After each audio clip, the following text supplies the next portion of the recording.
keynote speakers sessions, and we have the researchers mornings, because this conference, as you know, is supported by a research project founded by the Fundação para a Ciência e Tecnologia, which is the Portuguese Foundation for Science. And so today it's more dedicated to the institution parts of the project, and tomorrow the researcher will present more specific topics. In the afternoon, we have all the parallel sessions, as you know. So welcome to the first morning of the researchers' presentations. It will start with me. So with Filipa Fiuza, we are coordinating this project, the research project. It's a research project, as I said before, related to try to connect war with architecture.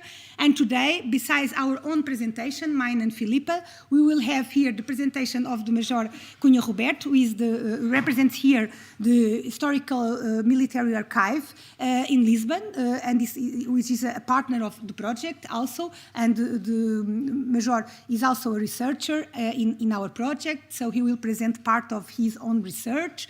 And then we will have the Overseas Historical Archive, Ana Canas, Dr. Ana Canas. Well, we collaborate with this archive for several times. So it's our first time with the Military Archive, but with the Overseas Historical Archive, it's since the beginning that we have this partnership. Has been very useful for us. So most of our material and documents came from the archive. It's a very good archive, and last edition we had also an exhibition in the archive. Now we will have an exhibition in the Military Historical Archive. So it will be for us a first time that we will going to show the military archives for the conference members. And then in the end we will close this session with Maria Alice, which also is with architect Hélder, which came from the IPGUL, which is also a partner of us from Angola, from Luanda, Instituto de Planeamento e Gestão Urbana em Luanda, and it's also a main source of archive documentation for us. And also Maria Alice is a long-term member of our teams. And so I welcome to our speakers today. Thank you very much for being here. And well, this was a very informal presentation, but you can present yourselves if you want. So we will start it. Can we start it? Okay. No, that is not the first. Okay. So I will try to summarize in a way the project, what we are doing. So the name of the project is a very long title: Dominance and Mass Violence Through Housing and Architecture During the Colonial Wars. So for the ones who are more familiar with the Portuguese case, we faced a liberation war, legitimate liberation wars in our former colonies in continental Africa. I will talk a little about it. This project is related how housing programs in a way contributed and supported the effort of the colonial war. So the war to maintain the Portuguese rule in these countries. So the countries are Guinea-Bissau, Angola, and Mozambique, which are the stages of the war. And of course, we have not only part of the project is related with the colonial assessment and try to enlace historical narratives, and we count on our colleagues from Africa to help us to do the post-independence critical assessment. So we have here, this is our team. It's a huge team. So as I said, me and Filipa, we coordinate the team. And so we have the archives. So this is basically a two-site project with archives and on-site visits. So it's a project for 3 years. so it's not too long. So we have the archives and the people engaged with the archives. We are all here, so we can, the researchers who can address us. And then on the bottom we have the researchers themselves. So each researcher are an expert in a different field. So and also in a different region and territory and country, and that's why we are so many. In the way. Now I will present some of these researchers in a more particular way. So for instance, Inês is engaged in middle-class neighborhoods, also Maria Alice in Angola, Patricia, it's the same, but it's in the Mozambican context. Beatriz is engaged with try to understand the settlement and housing programs in the large companies, like in her case, it's the Diamang example. Jessica, it's more related with low-income neighborhoods in Maputo. Also Maria Ana Fernandes. Geraldo, it's more or less the same scope, but in the Guinean case. And Francesca, it's also engaged in low-income neighborhoods in Bissau and in Guinea in general. So we divided in the tasks in geographical way and also in subjects. So the goals of the project was tried to this is our geography. So the Portuguese occupation in Africa, besides these continental areas, had also Cabo Verde and São Tomé e Príncipe, but are islands, and these regions didn't experiment a direct war. So that's why we were mainly focused on these three cases. So the idea is to analyze the different aspects of the housing programs during the colonial war, and also the different target populations. So this is our budget. It's a very small budget, but anyway, we can do miracles with this kind of budget. But anyway, it's the amount that our research center, national center, gave to us, and this was more or less the programmation. And we are here, January, second year, in January, doing our Congress. And then we have one more year also to learn with you, with all of you. So we are here also to teach us and to help us in our research. So as I said, we rely a lot on different kinds of archives, on different kinds of materials. So we have some images from the overseas historical archives, African archives, for instance, like INEP in Guinea-Bissau, and the personal archives, reports, all this kind of public works archives, and so on. And we more or less, in order to explain, we divided the kind of housing interventions. So we have these middle class neighborhoods and the economic or affordable neighborhoods, settlements in the strategic areas, and rural resettlements were directly connected with the military operations. There are different kinds of colonial populations, so the European settlers, the assimilated people, and the African communities, and the different kinds of agents, which is quite very important. The architects who were more engaged with private commissions, the technicians in the offices, and the military forces. So this is the kind of complexity. Okay, já fiz 10 minutos? Okay. Sorry. And so we identify more or less examples of these kind of neighborhoods, and the target population, and the kind of different agents that you can see in the field. So the architects in the municipalities, the architects or the engineer in public works, and the military in the bottom, and then the target communities, the European settlers, the assimilated people, the settlers in agrarian areas, African communities, in different situations, in agricultural situation or in military areas. And then the neighborhoods, different neighborhoods for Europeans and for African communities, strategical village for agricultural exploitation, for instance, and military resettlements.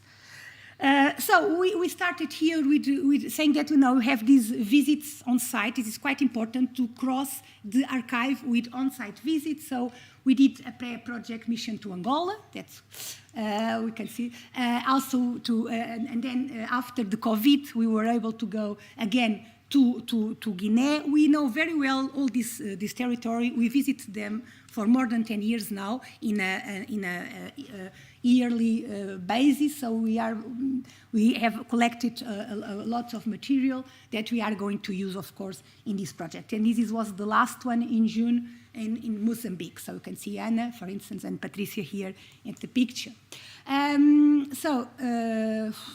Let's see. This told me not to press too much.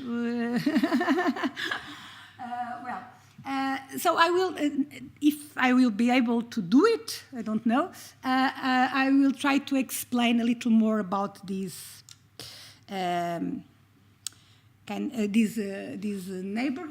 and the different kind of typologies.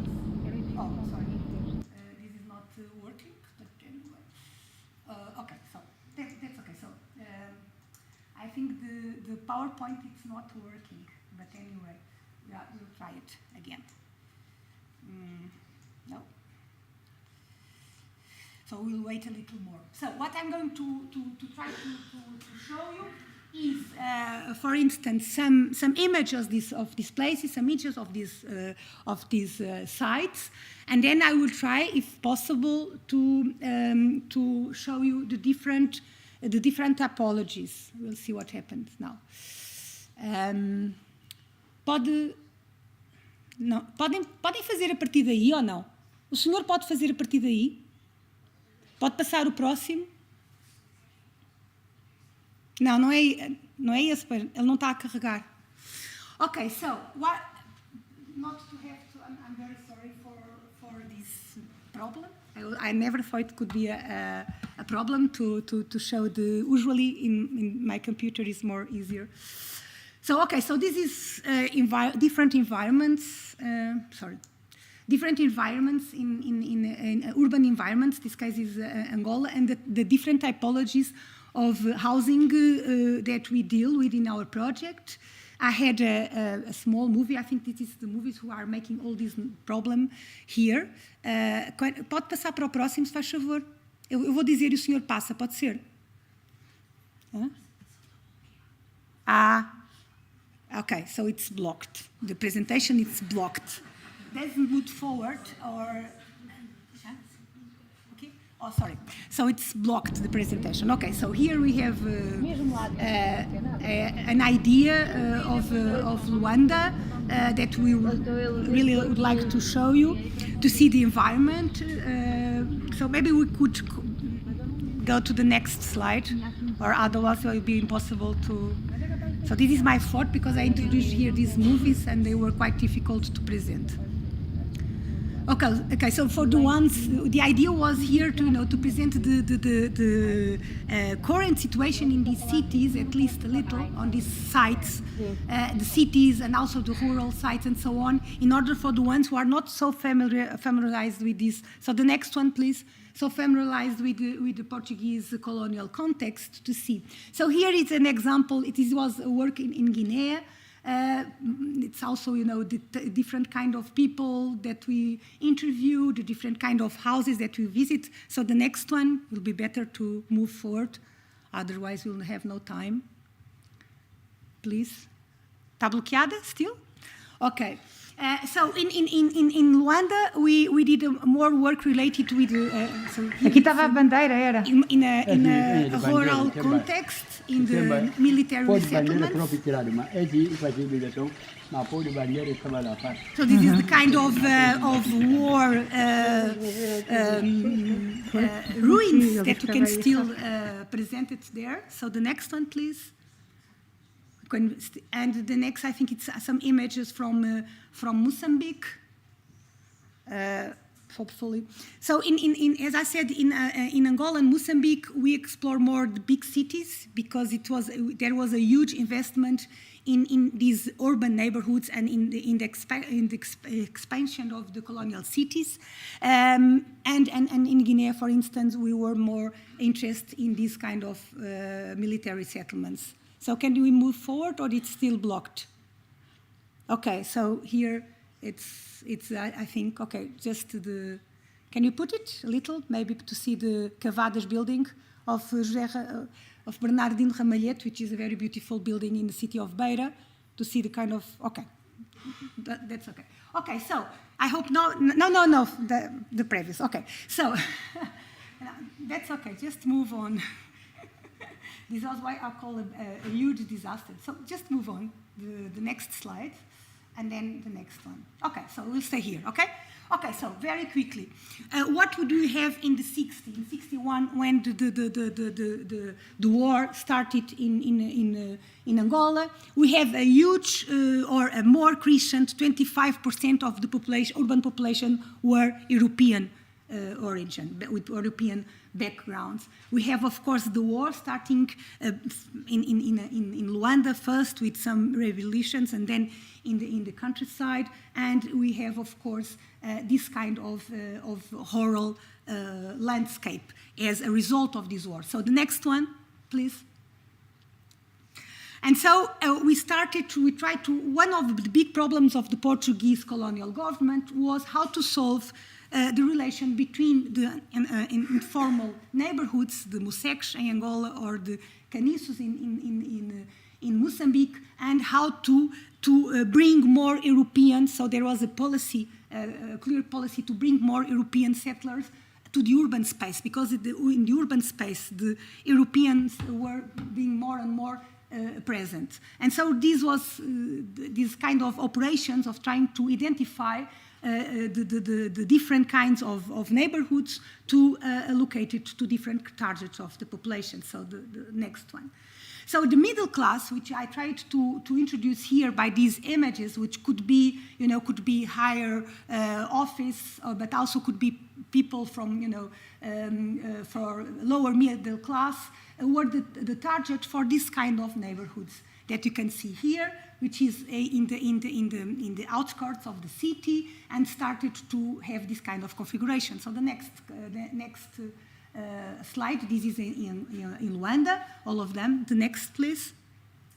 And so this is the kind of houses inside, the apartments that were built in this period for the European settlers or the European population, the urban European population. So inspired in Le Corbusier ideals, for instance, very modern organization in terms of functions, and with, of course, a high technology process, with also adapted to the climate. So we have two examples in Luanda and one example in Maputo. So the next one, please.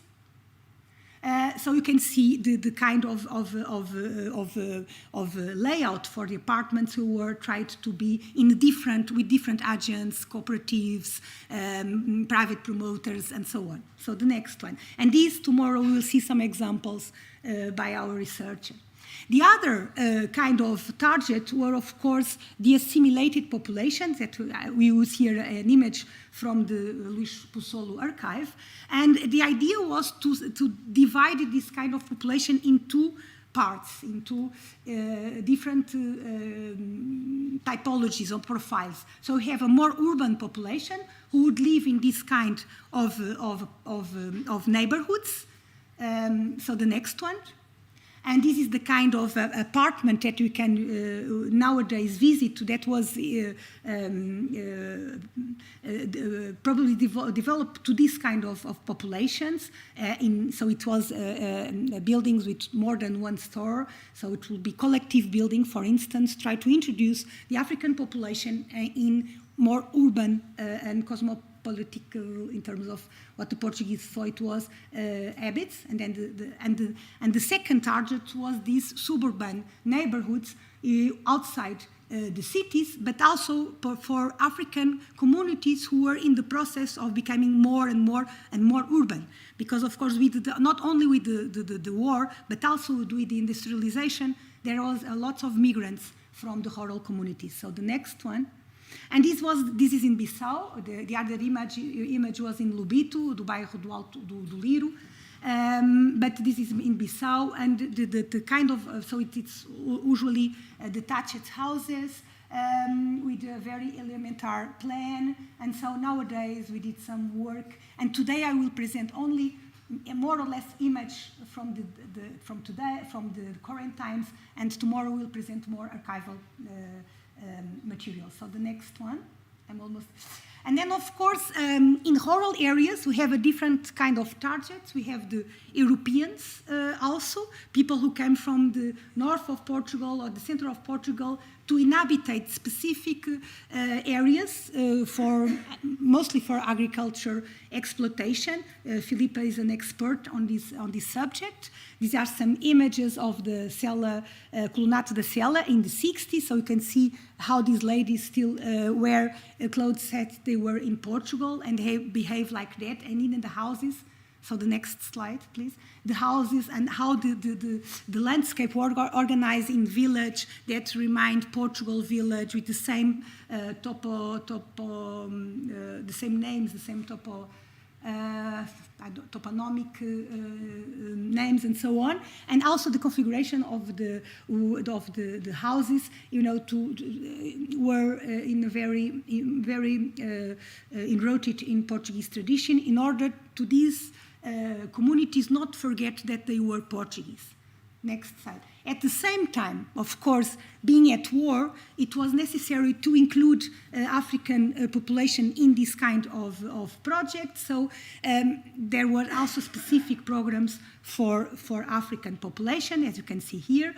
And also the houses were much... The investment, I would say, aesthetical investment was not so specific. The next slide. But there were, of course, typologies used that was probably inspired by the ONU guidance for this kind of settlements. Now we are trying to also cross information with the knowledge that the architects who draw these kind of houses had in terms of going to international conference, receiving and translating these international guidance and so on, in order to organize themselves and so what kind of typologies they should use. And the next one, please. And the last program, of course, was related with rural and military settlements. So here it's an example in Guinea. It's the most well-known example. There are others. There were also in Angola and Mozambique with different strategies. So the best well-known is in Guinea, as you can see here. We know how many houses they were able to build in a day, how many men they needed to do it, what kind of manpower were involved here, how to engage the communities in building their own houses, for instance, that all of these are in the reports, not only in the military archives, but also in personal reports. So it's the last image. And also the drawings, the schemes were very elementary, as you can see. So the house was, I think, 11 meters for 9 meters. It was almost a square, 4 rooms and with a corridor. And we were able to go inside the houses, also to visit, to talk with some of these people. And it's interesting that most of these communities who inhabited these houses were former military in the Portuguese army, so they fight for the Portuguese government, so they were in the colonial army. They show us their cards, and as a way of, as a kind of a reward, the Portuguese government will provide this kind of lodgement for their families and so on. So this is one of the examples that we can find on the field, but it's not the only one. So there are lots of complex situations. And also, because this is the last slide, I also would like to enlighten just a small issue. For instance, in terms of the technology applied, of course, this was made with Adobe, but then the roof structure would be made by European, mostly military people, and even now today, going on site, this population share with us the problems that they have maintaining the roof structure, because this wood structure was beyond the technologies that they use usually. So it's very interesting to see also that this military works as more than usually talk about, and there's also this crossing and shared knowledge, and the technology and who did what and so on. So this is beyond, of course, the housing program, but it's part of it. So I just wanted to show that we can explore the topic in very different ways, and tomorrow the researchers engaged with more specific cases will present some of these examples that I just showed you today for you to have an highlight, an insight of the project. So very sorry for what was wrong, and then I will ask Major Cunha Roberto to come to the stage to present the next presentation. Will be related to the historical, military historical archive, and all the research has been done there in the scope of our project. Okay, thank you very much. I'm very sorry.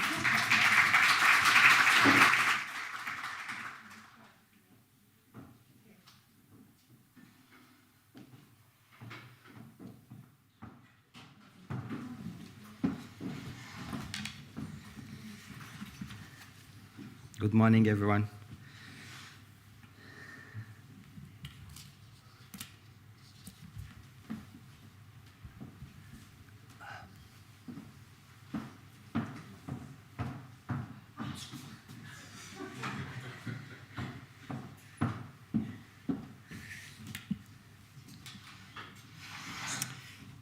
This presentation, it's about settlements and local recruitment in Portuguese overseas territories, Angola, Guinea, and Mozambique.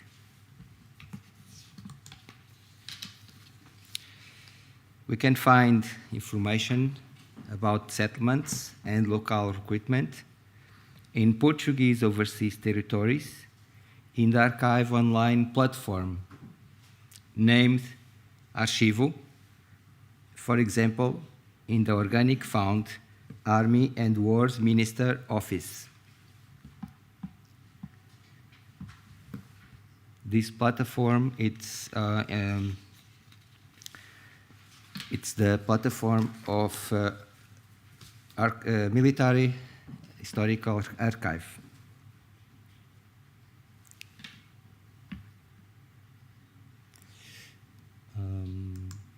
Okay.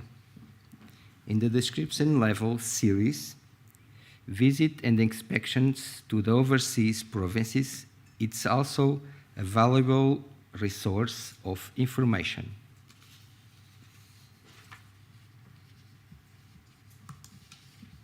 About this theme, we can research in another source available on Arquivo, like overseas sections.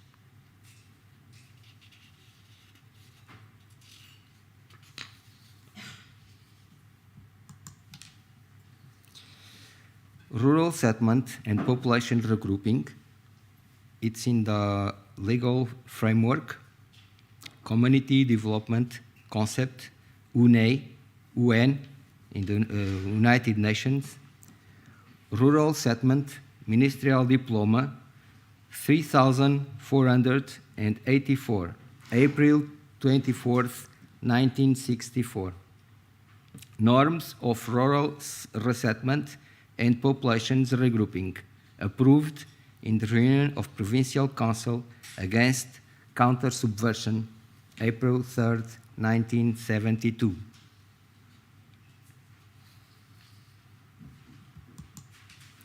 In this slide, we can see the psychological situation map of Angola in March 21st, 1968, and the Rural Resettlement and Population Regrouping Norms in Angola, April 3, 1972.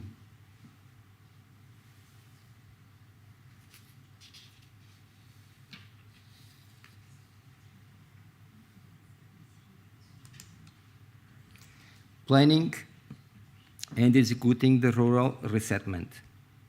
The activity of the administration should consider security and counterversion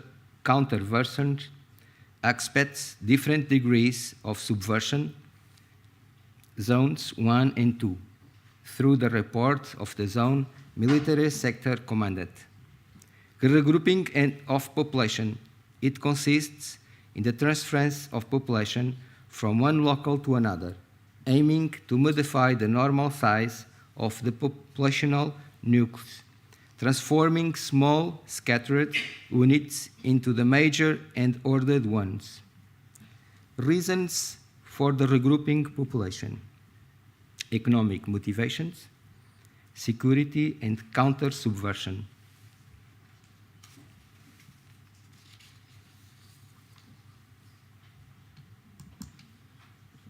The process of regrouping due to the security risk against subversion, including main operational activities, implied the process of tactic regrouping, guiding principles on the regrouping of population displaced out of their original region. Rescued populations from volunteer presentation or released by the enemy in foreign territories or national territory. Captured populations that had been more or less cooperative with the enemy.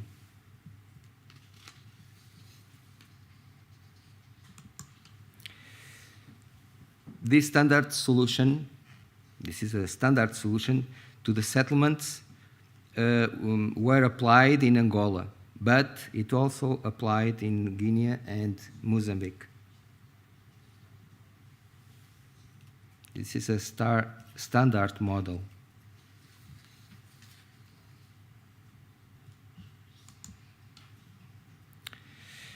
The standard project like this normally include a school, a church or social center, some commercial spaces, the teacher's house, the SOBA's house, the sanitary post, the nurse's house, the inspector's office, and the militia barracks. It also includes the possibility of some houses for old conciliars or traditional important group members or the senior member of the militia.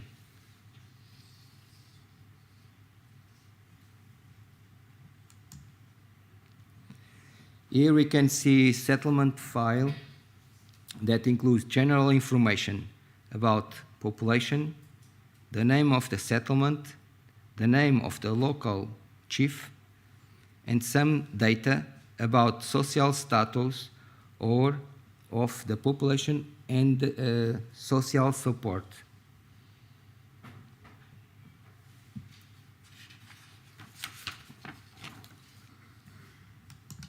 This photo is an aerial view of the settlement from Angola.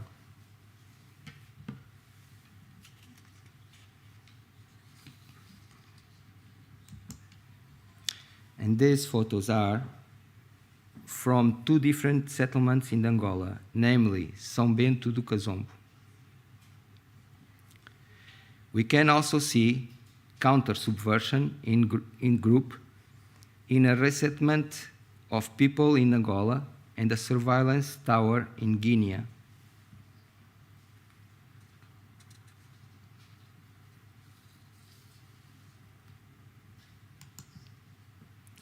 Here we have some photos about the local recruitment, the inauguration of Gomes village, and graduation, some recruitment candidates, and the demonstration of relay stretched beers from the expeditionary company of the Hunters Battalion 5.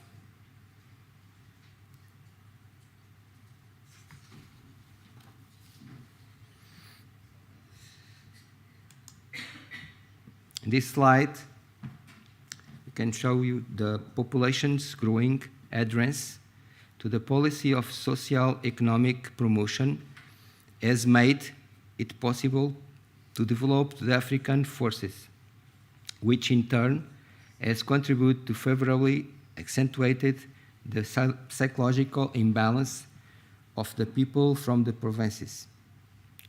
The participation of the local recruitment forces in the struggle lends authenticity to the driving idea that the provinces of Angola, Mozambique, and Guinea would be defended and administered by the indigenous people.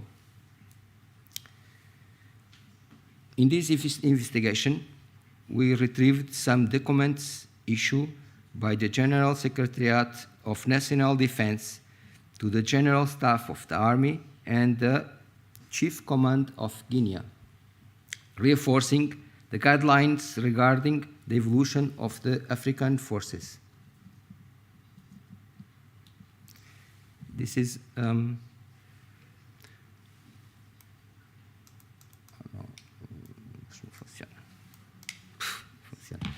this is between 1961 and 1972. Okay.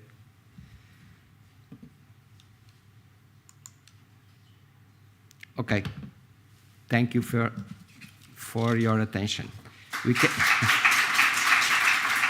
My contacts, it's on the slide. Now we have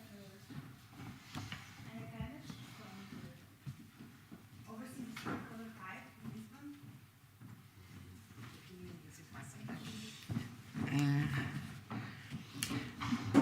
Bom dia a todos. Good morning, everyone. I am going to take the risk. Well, I don't know if you.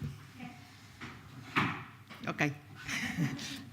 Well, but I will go on because I have only some image. I am going to take the risk of repeating some main issues concerning the access to the records created by the Portuguese colonial administration related to public works in the Overseas Historical Archive, that is to say, the Arquivo Histórico Ultramarino.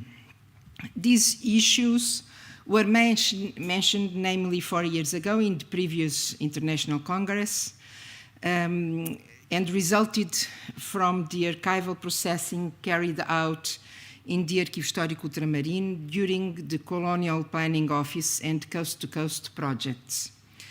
The archival processing was resumed last year in the scope of the current ARCHWAR project.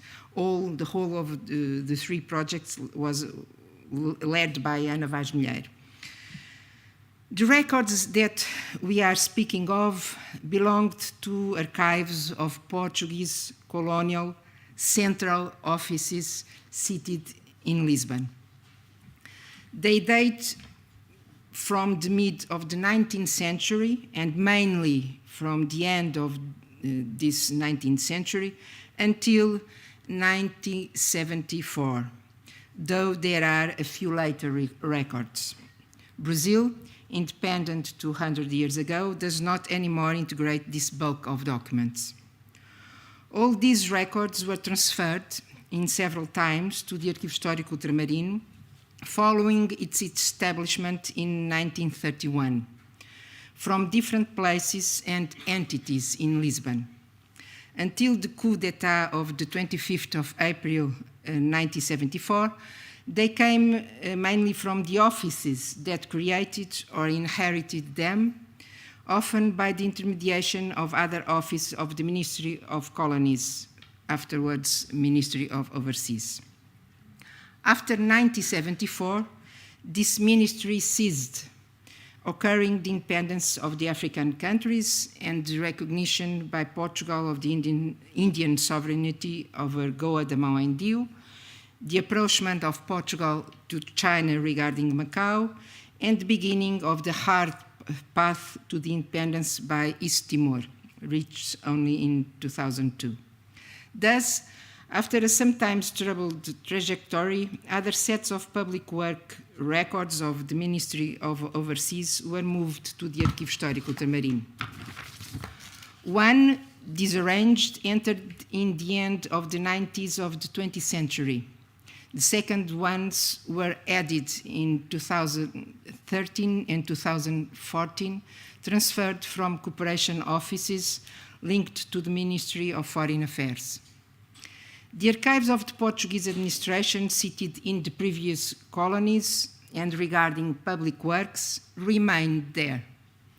These comprise different levels of the administration, from the municipalities, such as the more relevant ones of Luanda, which will be presented by our Angolan colleagues, or Lourenço Marques, nowadays Maputo, to the offices connected to general governments there.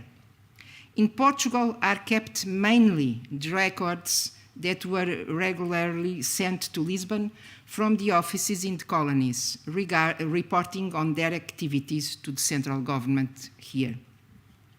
Concerning the archival processing of these records in the Arquivo Histórico Ultramarino, various matters went on challenging us.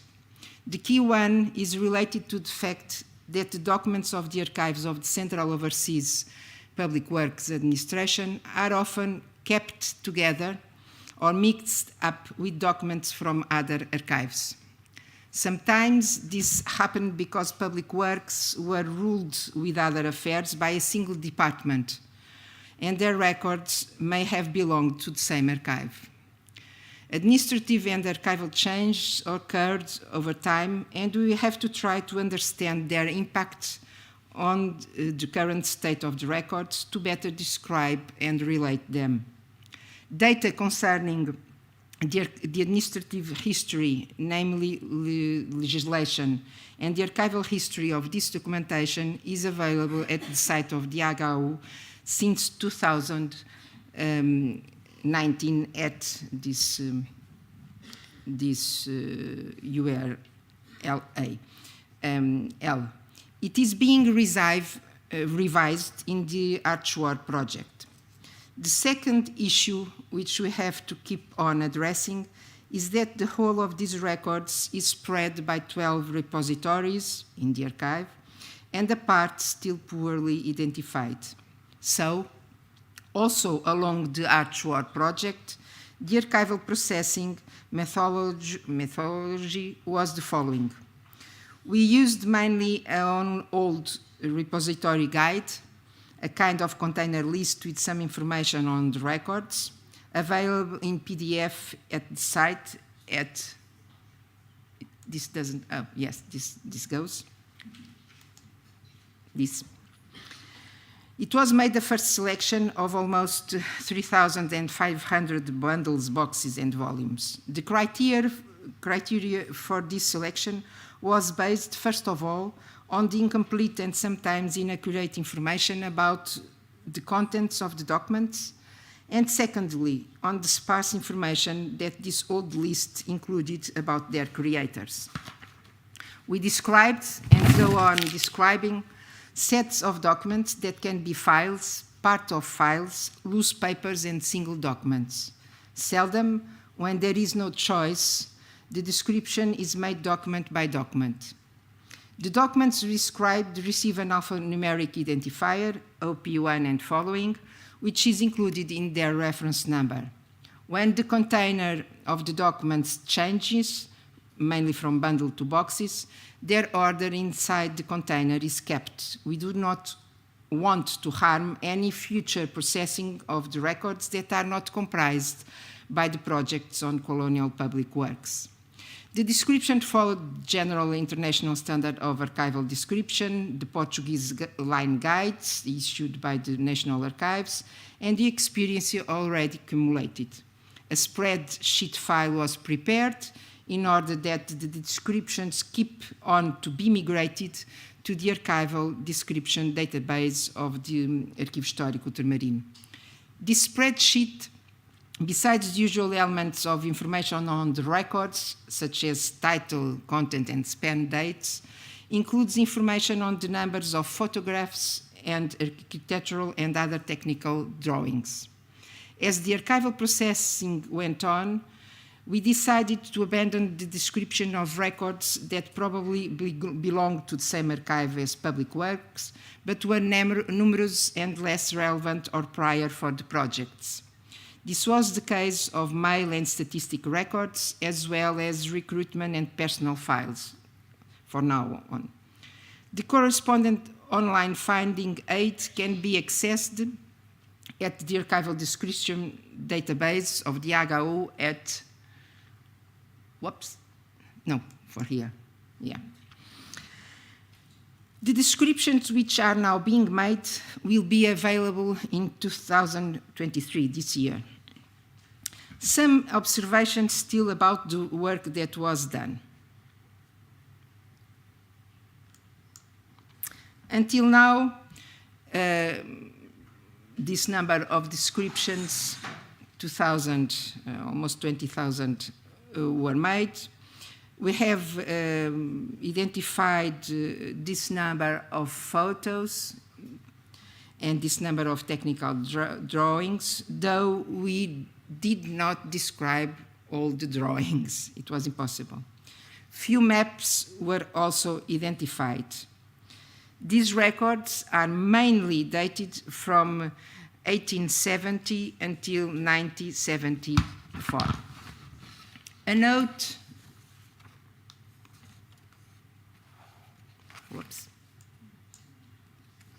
a note on the geographical representation by previous colony or territory in the documents. The previous Portuguese colonies in Africa occupy around 65%, as you can see, of the records described, with Angola and Mozambique being mostly represented as it is displayed. Concerning especially the type and contents of documents, among the textual ones, handwritten and dactylographic, we find correspondence, official letters, telegrams, letters, copybooks and other type of registers, mainly of sent out correspondence to the colonies, reports, advices, tables, accounting documents regarding, for instance, personnel and materials, tender files and contracts of services, materials and equipment, some personal files, namely of engineers, documents concerning labor recruitment, reports of public work services, and some maps connected with conservation of infrastructures, newspaper clippings and catalogues of materials, equipment and technology. These documents regard railway, line stations, buildings for workers, ports, bridges, roads, hydraulic works such as dams, floodgates, tunnels, water supply, and other basic sanitation facilities, urbanization, public buildings, civil and military, less than in the Arquivo Histórico Militar, of course, concession of properties, and also frontiers. We will show a few images just to illustrate these records and other that are directly associated with the former.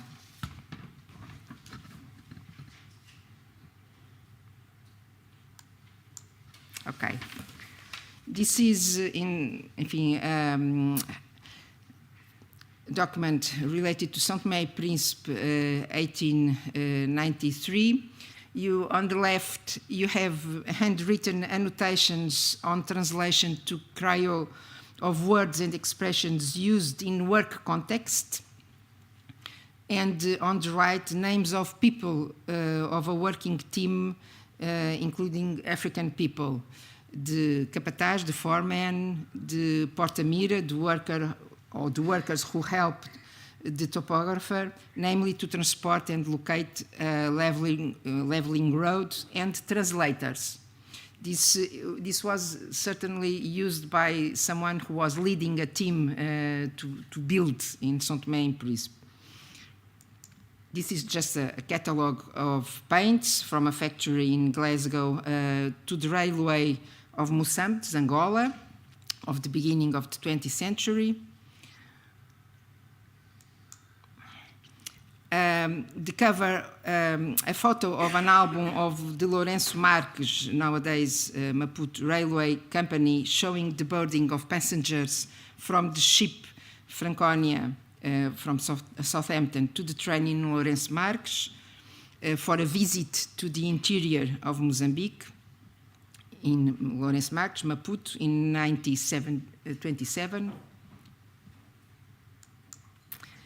A drainage study for roads in Angola in 1950.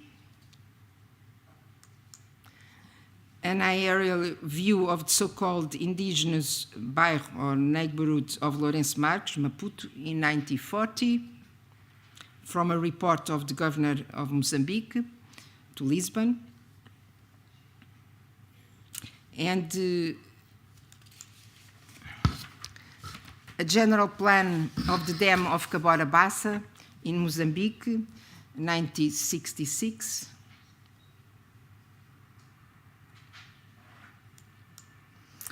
A general urbanization plan of the so-called indigenous dwelling of Porto Amélia, nowadays Pemba, in Mozambique, 1950, 1956, we don't know exactly the date.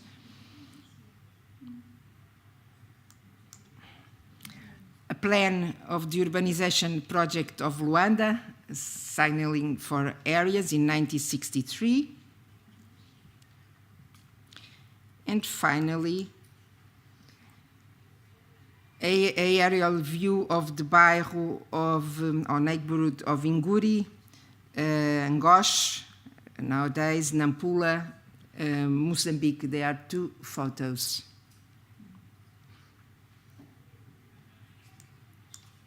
Thank you.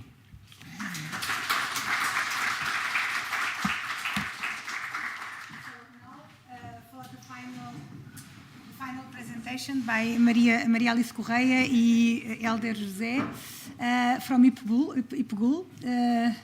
So they will close this morning. We are really late. I'm very, very sorry. It was my fault because of the problem we had before with the PowerPoint. Yes, please, if you. And so we will close this section, and then we will have the last keynote speaker. Okay. Okay. So can we put, please, the next presentation? Okay. Thanks. É esta que vai. Então é esta. Vais fazendo aqui. Então ela vai para o 1, 2, 5. Yeah. Vai.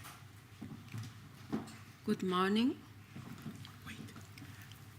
Let me just give a great hi for all of you. This great is really deep from my people in Angola to all of you. This topic we are taking for you together just to share is about the importance of putting signs of our culture, our Bantu culture in town planning and also in architecture. This is a kind of work that I'm trying to put to all of my students to do this. That's the kind of topic I'm trying to put in a research. My colleague Alice is also doing a research, but connected to the topic we have been listening until now.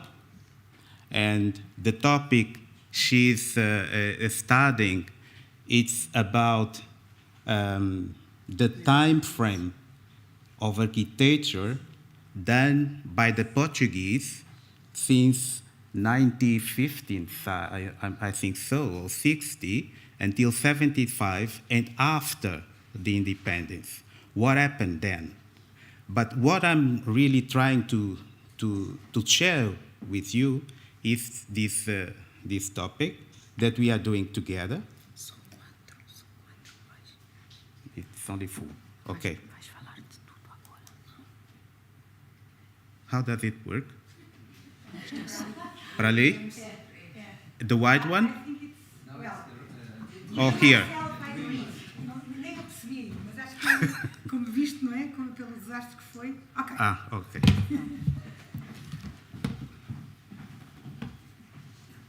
Well, as you can see, it's a collection of information related to urban, which we have done through the provinces of Angola. And we are trying to put this topic for those who are doing the studies in doctorate degrees and also in master's degree. There are some of the documents we use for these studies that we are still having in Angola. This is not that because of the independence after the Portuguese went away that we remove everything. Okay, we have removed the statues. After the independence, there was even, in Luanda, there was this removal of statues. And there was one in the front of a market called Kinashish, which was really blown up with dynamite. Because after the Portuguese went away, we had a different other kind of colonialism. And then enter Cubans, Russians, Bulgaria, and now it's again the Western, Portugal, America. So this decolonizing, it's not yet there. And we need to give this into real Angolan and to real African. So the research is in progress. These are the kind of research that we are taking. So this is the science that I'm studying. This is a study which I'm doing for a people of Angola, the Empire of Lunda. This science is called Sona. There is a geometry in Sona for everything that the people want to say, they use this type of science. And I'm trying to use this. This is the motivation, where the motivation came from. It's a place in Malange. What? No. And it was the motivation I had. And this is where this, the ethnical group are in Angola.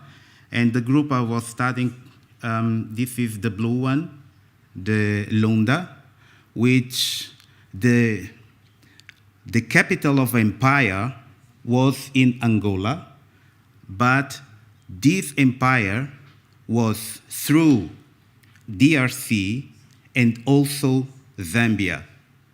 So 3 countries now used to be one country before. So it's, there was a researcher in Portuguese. There was a Portuguese researcher who made this connection between the Portuguese and this empire, and he used to make pictures of how the people used to dress,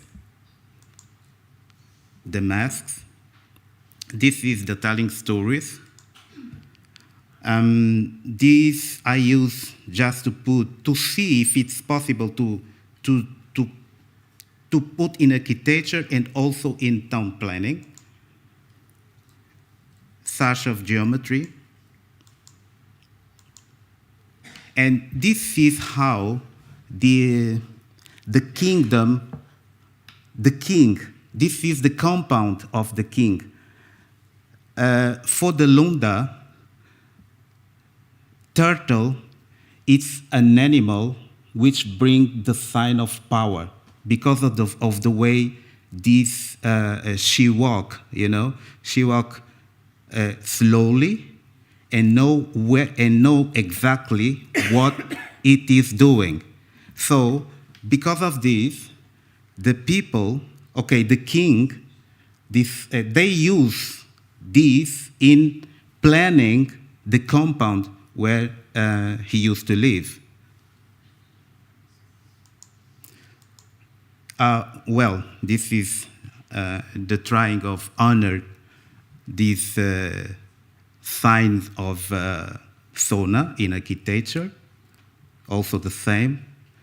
Okay, this is a kind of inspiration. It was a design. I went to Dubai once, and I visited a company who is making architecture, and they use the signs of India in building this hotel. That's motivation that motivated me in doing the same thing, using our signs. Well, the people, how do they build their houses and how they decorate the facade? And I try to bring it in architecture. Also using doors, trying to put this kind of signs, even trying to make a material, and also a fence.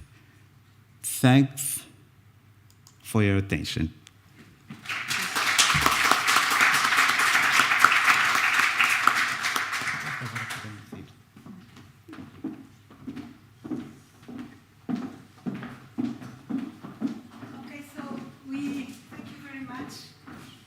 Hélder. So we close our morning, research morning. I hope you have enjoyed. I don't think we have time for questions, but maybe one, if you have just one question, tomorrow we can answer more questions, especially me and Filipa. But for the other guests, if you have any question that you can apply now before we move on the program. So it's anyone who wants to, to use the opportunity in terms of the. Well, we will have a session in Military Historical Archive later, so you are all welcome to come. But if you have any specific question for one of our guests, so thank you very much for collaborating. So if you don't have, you just move on. And so we just will move because we thought that maybe we could do a little break, but that is not going to be possible. I will introduce our next guest. So during the presentation, because everything was so wrong, I completely forgot to quote our consultants. So as I said before, Samia was one of our consultants. Johan Lagi, it's another of our consultants. So Johan is with us. It's a long-term also partnership, so he is with us, but I don't know, but maybe for 6 or 7 years now. He has been very useful, given us guidance in terms of theoretical orientation. His observation, we did a mission with him in Angola, which was very, very helpful for, in order to reframe this project, because we were already thinking about it. And he was very, very helpful, trying to see a little more than our own case, because one of the most critiques that have been done to us, to all of us, but mostly to me, it's that we are not looking outside the Portuguese case. So we really need to to look a little further, and we have to have a more transcolonial or inter-imperial look. I'm not sure what is the best one, but I'm sure today with Johan and tomorrow with Peter Schrijver, we will be more able to, to move forward to these cross readings. And so I will not present Johan in a very conventional way. I don't know how. Johan, as you know, he's a professor at Ghent University. He's a very well-known researcher in the area of colonial Congo. In a way, we are quite inspired by his work, also in the way Johan works as a team, the way he uses and are able to manage a team of younger researchers. So he has been an inspiration for all of us. So thank you very much, Johan, for being here once more and for accepting this challenge. And it's an honor and a pleasure once more to receive you here in its stage. So it's your stage now. Okay, thank you, Anna. It's always a pleasure to give gifts to old friends, as they say. Okay, what I'm going to do, I'm going to skip the first part of the presentation, which was about stuff that I talked about the last edition of this conference. And I'm going to go directly to what is the ongoing research. So I will just very briefly go through a bunch of slides without any comments. If you have if it raises curiosity, I'm walking around the coming days here. So, and it's a disclaimer, it's not a lecture about architecture and war. So that's why I was also a bit reluctant to give a keynote in the very beginning, actually. Okay, but so let me skip this, and maybe we'll come, oh, and I hope this thing doesn't block. So this is work that has been done as a kind of follow-up of what I've presented last time. Ongoing research, okay, almost there. Okay, so I want to talk about this. I want to talk about a new big research project that just started a couple of months ago. It's a big research grant. We're doing it together with a team with colleagues from Brussels. And it's called Construction History, Above and Beyond, What History Can Do for Construction History. And so the abstract of the grant proposal reads like this. So construction history is a discipline or a field basically that emerged in the mid-1980s, has been thriving, but it's very much still a history of technology. And in 2006, when there was a kind of first status questiones of the field, Antoine Picon, the very famous French scholar, raised a very important challenge to the field. He says it offers a unique opportunity to rethink relationships between technology and culture. And what we feel is that that plea has not been fulfilled. And so the research proposal basically starts from that assumption: what happens if you want to really rethink that relationship between technology and culture?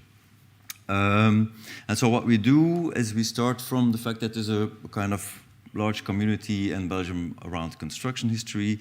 And what we want to do is to tap into this untapped potential of the field by confronting it directly and explicitly with three subdomains of history, being colonial history, planning history, and legal history. That's the ambition that we have in order to recalibrate what construction history as a field could be. And so basically it works in two directions. So it's bringing these subdomains of history to the field of construction history in order to recalibrate that field, but vice versa, also trying to see what construction history could actually do for these fields. And it's very much about also trying to understand tacit knowledge that is present in building activities. And so it's trying to voice crucial but underrated actors, sources, and types of knowledge. That was the, let's say, the pitch of the project, and it gained us a quite substantial amount of money, for which we are, of course, very happy. And so basically it goes back to something that was already there in the very beginning of the field. It's a remark of Summerson, the British architecture historian, saying that the history of building practice involves the total process of getting a building up on the site. And also that is something which implies not only a kind of investigation of the technological dimension, but also basically bringing that, that process in confrontation with economic, social, cultural kind of dimensions. So while that has been done in the field of construction history by some scholars, it's very often, it's case study based, so the project has the ambition of bringing that to a more structural kind of level and also kind of methodological kind of level. Okay, so this is the team we have now. So we started, we got the money basically in January. We were all too occupied to start immediately, so we started in September, hiring the first people. So it's 6 supervisors, Rika de Vos, Stefanie van der Voorde, Ine Wouters, who are Brussels-based colleagues who are experts in construction history and also internationally renowned. We have Michiel de Haane from Ghent University, who is a planning history expert. Dave de Ruyster, who is the legal history expert, and I'm responsible for the colonial track. We started to hire a number of PhD candidates. We have 3 positions. 2 of them have been filled in. Igor Blok is doing the colonial track. Robert Versat is doing the planning history track. And if there's in the room a legal historian who is looking for a PhD position, please come and see me after the keynote, because we're still looking for someone. And then the postdoc researchers, 4 positions have all been filled in. Tom Broes, Robbie Vivis, Simon Denis Ketels, Laurence Hendricks, which basically are people from our department. Some of those names will come back in the presentation. One of the challenges of this project is very much trying to create a kind of collective project with a huge team. So that's not that easy. So we're really having very intense discussions on a very regular basis. That's what we're trying to work out on, the kind of procedure and the timeline of this project. And so that we'll do today, so this is very much at the beginning, but it's of course building on research that we have been doing for quite some time. So I'm going to offer you basically some of the research lines that we are investigating, the kind of literature with which we are in dialogue, and hopefully get also some input from you guys. So basically it builds on, you could say, my long-lasting research, the colonial track in this sense works, builds on this long-lasting research that I've been doing on architecture and urbanization processes in Central Africa and mainly colonial Congo. And so when I did my PhD, I was very much influenced by this politics of design kind of approach, which people like Zeynep Çelik and Gwendolyn Wright brought in scholarship in the 1990s. And so the question is still, and I think it's a real challenge that is still on the plate today, it's a challenge that Sibel Bozikon once articulated as, how can we write about the politics of architecture without reducing architecture to politics? So I think it's one of the ways of doing that might be via the way of the field of construction history. And it's very much trying to go beyond an architect's history, which was basically what I did when I did my PhD. So this is my PhD of 2002, and it was very much an architect's history. So it was very much documenting and investigating what our Belgian architects had built overseas, and especially in Central Africa, and then putting a kind of politics of design lens on that. But since then, my work has evolved quite substantially. I've moved much more into the field of urban history, I would say. Also been doing quite some work on heritage and on colonial photography. And so also for me, this kind of focus on the materiality and the building process and this interaction with the field of construction history is rather recent, I would say. But it's triggered by literature and, for instance, these recent books, which all have their own interest. One of the things that struck me when I was looking through and browsing through Manuel Hertz's African Modernism, or this more recent book by Hélder and Judd, Architecture, State Modernism and Cultural Nationalism in the Apartheid Capital, is how are these so-called concrete monsters that we are all fascinated by, how they are actually built? Who builds them? What is the kind of division of labor involved? Who are the actors we are not seeing? And so also if we try to write the geopolitics of concrete, as Forti has invited us to do, how can we do that by looking at these other regions? I mean, Forti looks mainly at Brazil and Japan and Europe. But what happens if you bring these kind of former colonial territories into the scope? How does that then work? And for me, an eye-opening book, and I will come back to that one, is David Morton's Age of Concrete, Housing and the Shape of Aspiration in the Capital of Mozambique, which I found a really amazing, eye-opening book. So I will tell you more about that in a minute. And so one of the incentives of going into this direction of looking perhaps more at the building as a kind of entry point was the arrival of a huge archive in the Archivo d'Architecture Moderne in Brussels, which is now the CIVA, the Centre International pour la Ville et l'Architecture. So that happened in 2013. Blaton, one of the major construction companies in Belgium, which still is active, donated their archive in bulk. I mean, what you see here is already the classified, the first classification. It really came in crates, completely disorganized. And so Maurice Culot, who some of you might know, gave me a phone call and said, Johan, we have this big archive. There's a large chunk of material in Africa. Are you interested to do something with it? And I said, Maurice, of course. So I tried to find someone who can start working on it. And so together with a student, we did basically kind of preliminary research and an inventory. So that was the first incentive.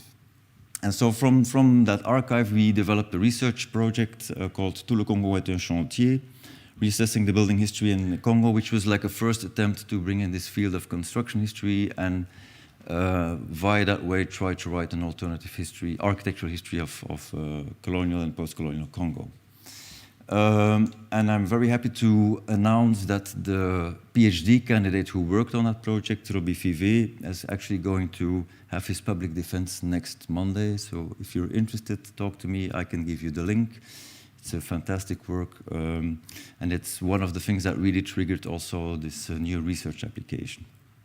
For the planning history track, we also are building on this quite exciting work of Tom Bruce, Urbanisons, l'urbanisation de l'agglomération anversoise, 1907-1939, grounding urbanism in an analytical understanding of urbanization. So what that other work is about, it's trying to write an alternative history of planning of the, let's say, the 20th century belt around the city center of Antwerp, showing that that urbanization process was not really planned from above, but that it was really something that came from below, from municipal administrations, and in which the key players are not like architects and big urban planners, but basically an engineer of the municipality who was in charge of the sewage system and who basically became a planner and actually defined how that agglomeration took shape.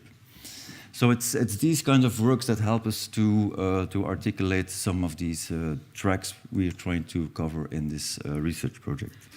And so as I said, it's very much building on the fact that in Belgium there is a strong community of construction historians who also label themselves as construction historians. We had a workshop, I mean, there's a very regular inter-university workshop. We had one 2 weeks ago. I don't claim I'm a construction historian. I will never use that label. Neither do I see myself solely as an architecture historian. I try to, I mean, not be labeled if possible. But so what is interesting in Belgium, and that's quite unique in the international community of construction history, is that there's a large young community of young scholars who also talk to one another. That's something that doesn't happen in other countries, apparently. So there's a kind of openness to really engage. And so what we're trying to do is, by bringing these subfields of history, is a bit shake up that community nevertheless, because we think it's worthy of pushing the field a bit forwards. But so the Belgian context is an interesting one to do this. The other argument why we think Belgium is interesting is, of course, because Belgium is, you could say, kind of crossroads of knowledge. So we are Belgians always interested in learning from others. You will also see that in a minute in my presentation further on. And so that also helps. So basically, Belgium is a country. I mean, we have 2 languages, but basically we all need to read in English and preferably also in German and perhaps a bit Italian. So it's a country where a lot of exchange of knowledge happens, basically, and where you can tap into different kind of academic cultures. So that also helps.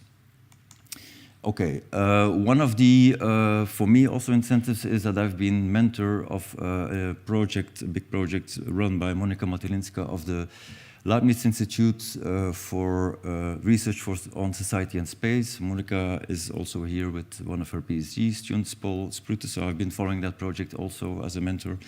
It's about German building contractors who were active in mainly the Global South. And so also that is a project that speaks directly to the EOS project that we're doing. And then there's, of course, a literature that is out there. So there's a growing interest in materiality, in building processes, in a number of fields, and so we're tapping into that literature as well. And some of these books you will see appear later in the lecture. So what I want to do, and it's, I mean, I must confess it's an exercise that has been done a bit rapidly, so I haven't thought this through completely. I mean, the invitation to give the keynote came a bit late. But so what I try to do is try to organize my thoughts and material that we have and the things that we think are interesting to work with around 5 themes. So archive, technology, labor, material flows, debris. Okay, let's start with the archive. Samia, of course, mentioned already this name, Anne Stoller, who is a very important scholar for everybody working on things colonial, and especially on the archive. So this book, Along the Archival Grain, has been for us an important book, also in order to help us think how we need to work with this big bulk of the colonial archive, which is often the state archive, but in this case now also an archive of a colonial contractor.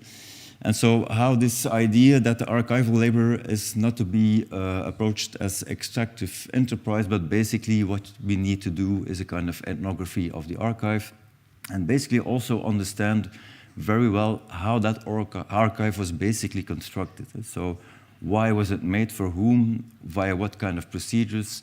So reading along the grain, so really understanding what that archive does and what the documents that you then get into your hands, really how you need to situate them in a kind of procedure is something which is, of course, crucial. There's a lot of debate on the colonial archive. I mean, we could name people like Bembe and others, but for me also some of the discussions that are going on in the humanities in South Africa have been important. This is a key book, Refiguring the Archive. I'm especially a big fan of the work of Patricia Hayes, who was a visual historian from the University of the University of Western Cape, and who really has pushed me thinking much more carefully about how we work with visual documentation. So that she has also quite a remarkable chapter in this book. And then there's, of course, this book, Potential History and Learning Imperialism, which really raises the question of how we deal with the archive.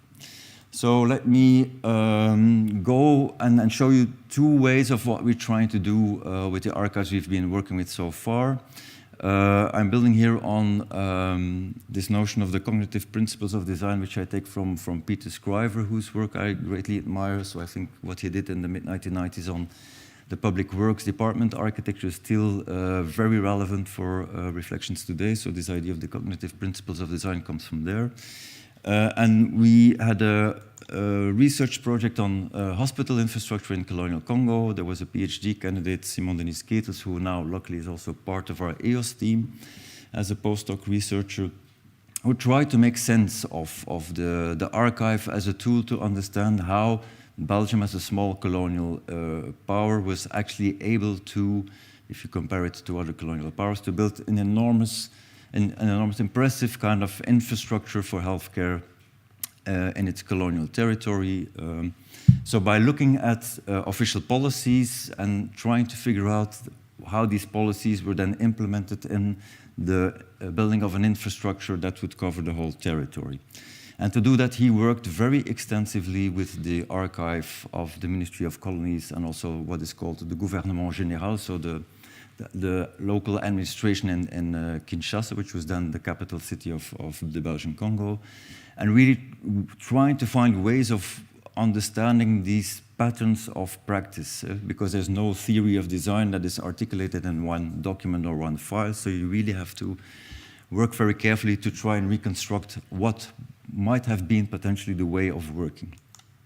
And to do that, it was a very long work together also with students of compiling documentations on plans of hospitals in the territory, and then at one point stumbling into this very particular document, which is a document of the early 1950s.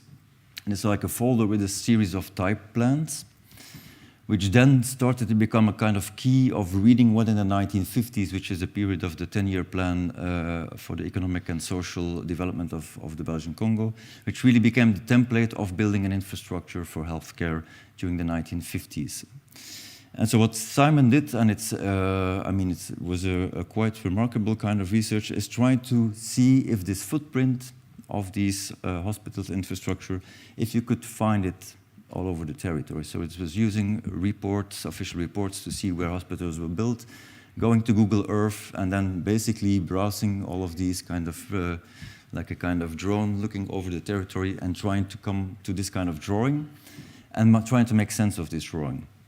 And what was quite amazing is that if you then start to link these, where these hospitals are built and why, that all of a sudden what we see appear is a very specific kind of methodology of traveling plans. And you could think that these plans travel via the trajectory of Brussels, Kinshasa, and then it spreads out all over the territory, but that's not the case. It's a much more complex pattern, which has to do with ad hoc decisions, with pragmatism. But it was really essential to do this kind of exercise to understand the kind of relevance of a plan like this. A plan where basically what you see is a plan for a hospital, a dispensaire, maternité in one locality in the Congo. And then this plan is a blueprint, so you copy it, and then basically you send it to another place where they only need a dispensary and no maternity. So what you basically do, you erase a large chunk of the plan and you only construct the part on the right. And so it's these kind of procedures that really needed to work with with reading along the grain of the archive, I would say. Okay, so how do we do this for a construction company? So how can we start to unlock this archive, which is gigantic in size? So luckily we found a student who was willing to do the preliminary research and make an inventory, and so she was very diligent and inventorized like 100 meters of archive, which is quite impressive. Made a complete Excel sheet of 455 entries, which gave us really kind of sense of what was there in the portfolio of that company. Not all of these buildings are actually executed, so you have a lot of files that are linked to tenders which they applied for, but not necessarily were granted. Making a timeline, seeing when this firm was really active and if there was a kind of evolution. So this firm arrived in the colony in the late 1940s and was active until the late 70s, which is interesting because it, of course, allows you to cross this so-called rupture of independence and look at the late colonial period in continuity with the early post-independence period. But also seeing how, of course, a Belgian company understands very well that after independence, it might well be kicked out by Mobutu, and so how it also started to tap into other African markets. So markets in other African countries, trying to sell its expertise by showing, for instance, its competence in certain typologies, and I will come back to that in a minute. Okay, so Ludwin started this project. We continued it with Robbie and with some young researchers. Also, Ricardo Ogares was involved when he was in Ghent for a year as a fellow. And so basically we wrote a chapter. So this is a book that came out last September, which I co-edited with two people from Oslo, Nina Berre and our anthropologist Paul Wenzel-Geisler. And in that book we have a chapter on unlocking this archive, which is full of very weird kind of stuff. So they have execution drawings. You have a lot of gray literature. You have a lot of brochures on machines, on all kinds of things. You have like reports on economic missions that they did to certain African countries. You have like these business cards. You have invitations to receptions at embassies, which are, of course, the moments when the real stuff is being discussed. We have telegrams between the Home Office in Brussels and the guys in charge in Kinshasa, which reveal practices of how one gets a tender and what happens behind the scenes, so to speak. It's a company that tried to build on the fact that it has a very specific expertise in pre-stressed concrete. So it was aligned with a research lab at Ghent University, which was renowned for concrete technology, and so they used a patent which was invented by a guy in Ghent and which they applied for the first time on Congolese soil in a building that was supposed to be their headquarters. Robbie Fivet did the study of this project, and funny enough, rather than becoming a billboard to show the expertise of the company, the whole thing failed. But basically, it was the whole construction site was a complete disaster. So it was miscalculated and whatever. So there were huge failures and accidents, which completely wrecked the company's reputation at a certain point in time. Okay, and I will come back to this idea of failure and risk and disaster. So in the portfolio, what we did, and in this chapter, what we do is we show how there are other typologies in which this company is, of course, tapping into, because they are not basically allowed to work in the housing market. So what they do is housing market, so the so-called native towns, they were not allowed to tap into that market. So what they do is they built for basically large part the European city of segregated colonial cities in Congo, luxury apartment buildings, huge commercial complexes with mixed programs, and then on the right, which is the typology that I'm very much interested in, breweries. It has to do also with one of the financiers who is really one of the big bank magnates in Belgium, and who has a very specific link with breweries, with Heineken, to be more specific. But these breweries are, of course, a very interesting typology, because beer is a crucial commodity in the colonial economy. So a lot of the investment and the infrastructure in colonial Congo was actually paid by taxes raised through the selling of beer. So there was a big monitoring of the beer consumption. You find it in police records, for instance. It's, of course, a thing that also shows technological challenges, but it's also something where architecture often comes in. So strangely enough, breweries have been often architecturally well-designed buildings in the Congo, because, again, specific networks between people. So one modernist architect who is quite prominent in the Belgian scene was the author of several breweries in Congo. These breweries often are company towns, and what is quite striking, so one of the archives one of the photographs in the archive that really struck me was this one. Look at this amazing interior where you have no furniture standing next to, well, locally fabricated missionary cupboard, I would say. So, I mean, these breweries often open up a whole set of questions that I think that we need to tap into. Okay. The archive, and that was a real treat, also starts to offer us real documentation on labor, which is something that is not that easy to come by in official archives. And so I will come back to that in a minute. And then basically one of the things that triggered me, and that was also because Ricardo Garrett stayed some time with us as a fellow. So his text, The Gleaners and I, Architecture in Archives, I think is a must-read for everybody who wants to think about how you deal with archives as an architecture historian. And he quotes Adrian Forty, who says that the archive is an oracle. So you go to the archive with a question, and of course the archive tells you something completely different. So I was very struck with and frustrated to begin with when I bumped into this document, Filmomatique, Chronométrage électronique, which I found in a file which is entitled Nsele, and Nsele is like the place of the Mobutu regime. It's like the kind of headquarters of the party, so it's a location a bit outside of Kinshasa. So I was hoping when I saw the entry in Ludwin's Excel sheet that finally I would have the kind of golden document and file on the Nsele compound. What I found were technical plans of the Olympic swimming pool and this weird document, Filmomatique 8, done by Omega. But then if you start to put things together, I mean, this is also the time when Mobutu organizes the Rumble in the Jungle. So knowing that Omega was basically the official producer of the measurements that they used in Olympic swimming pools for Olympic competitions, maybe there's a story to be told there. So the archive as an oracle. It's a kind of final reflection.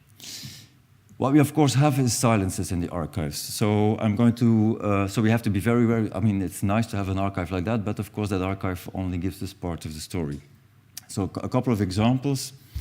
When I went to Mbandaka, which is a city 400 kilometers upstream of Kinshasa, you bump into the name, if you walk the city, you will bump into the name of Ismail Patel. And so Ismail Patel is considered le bâtisseur de Mbandaka. So, and it's someone who we know a little of, so we know a bit of his biography, but we don't really know anything about his building activities. So this bâtisseur de Mbandaka, the builder of Mbandaka, which is something that a lot of people will tell you in the streets. To tell that story, we need other kinds of material. The same holds true if you want to basically look at the making and shaping of large part of the city, which is done in an, and I'm going to use a term between quotes, the informal city.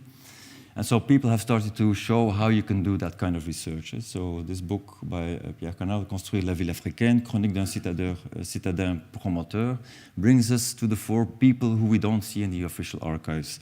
Chef de terre, for instance, which also in Kinshasa are really important people who have been responsible for the shaping of several neighborhoods in Kinshasa already in the 1950s and still today. So this coexistence of a kind of official land registration practice and customary law that allows you to access land. And how do we deal with that in terms of telling the story of building the cities? And again, here, this book of David Morton, I think, is a really interesting read, because it really shows how, on the one hand, you need oral history, but basically also through that oral history you can come across paper documents that are crucial to tell the story, but have perhaps not the kind of status of a kind of official land registration. So if you look at the middle one, it's a kind of proof of payment, so that somebody uses to prove that he or she is owner of that piece of land, which is not a land tenure registration, and still it's a crucial document to tell the story of ownership and people who built. So I think for me this book is really kind of opening up new ways of thinking about a lot of stuff. Okay, that was archive. Technology, this is a classic book of the 1980s, which is the kind of classical narrative of how imperialism was made possible through technological progress. And of course, I mean, this is starting, so we need to unpack these kinds of narratives. I mean, it ties in with what Alessandro Petri was saying yesterday. So how can we unpack these modernist mythologies? What is important if you want to talk about technology in the Belgian Congo context is we have to look at it from a trans-imperialist perspective, because as good Belgians, we always learn from others. So this is, you could say, Belgian colonial policy is a practice of selective borrowing, which is a term that planning historian Stephen Warren coined.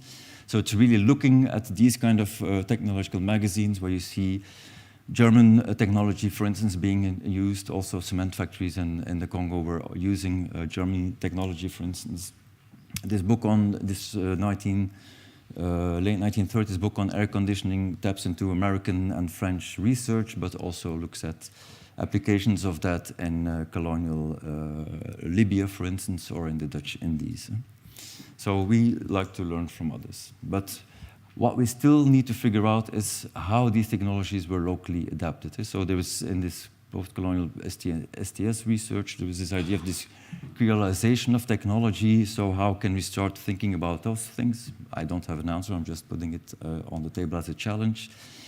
And for me, in that sense, also looking at work which might be a bit odd in our field, but yet very interesting, is this kind of anthropology of technology. So there's this amazing anthropologist, Peter Lamberts, we were together in Accra a couple of weeks ago, who is working on whaleboats in the forest. So looking at how these huge wooden ships that make the connection between, for instance, Kisangani and Kinshasa, how they are being built, and how they basically combine traditional craftsmanship with transnational South-South technologies.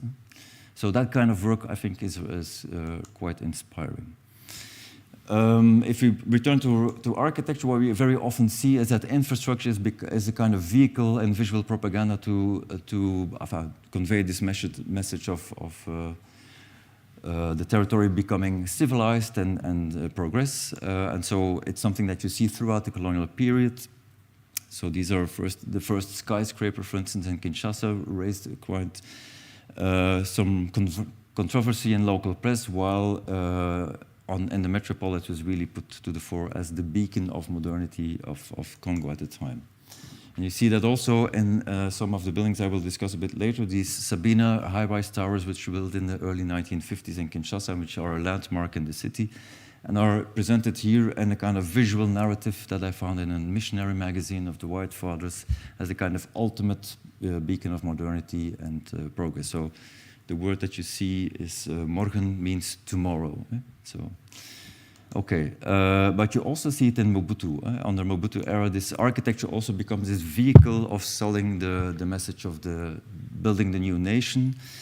And this Jikamin Tower, for instance, is a key example, a key element in that rhetoric. And so if you look at this quite amazing map of this Congolese artist Megami Nyedi, and Dominique Malaka has written really well on this work. She says there's a specter of Mobutu in this drawing. So what you see is this kind of emphasis on the vertical, and so I've done some work on the architectural history of this. So I've looked at a number of architects and designers who were involved in making these and designing these buildings. So Eugène Palumbo is one of the key players here. But what I've never looked at, and what is something that we would like to do in this project, is to try and look at the construction side of this story. So who are the people who then all of a sudden come to the fore? And so a couple of examples. So this building, which is the Ministry of Foreign Affairs, but which was built as the headquarters of the United Nations, has this kind of quite amazing roof. So you can see this kind of folded concrete thin plane, if you want. So, which required quite difficult calculations and drawings. So it's not only Palumbo, it's a whole bunch of people who are involved. So I found also drawings in Kinshasa. And then this distinctive feature, we now have like the execution plans of that. So we now have the names of engineers. If you start to trace the story, and it's a kind of very preliminary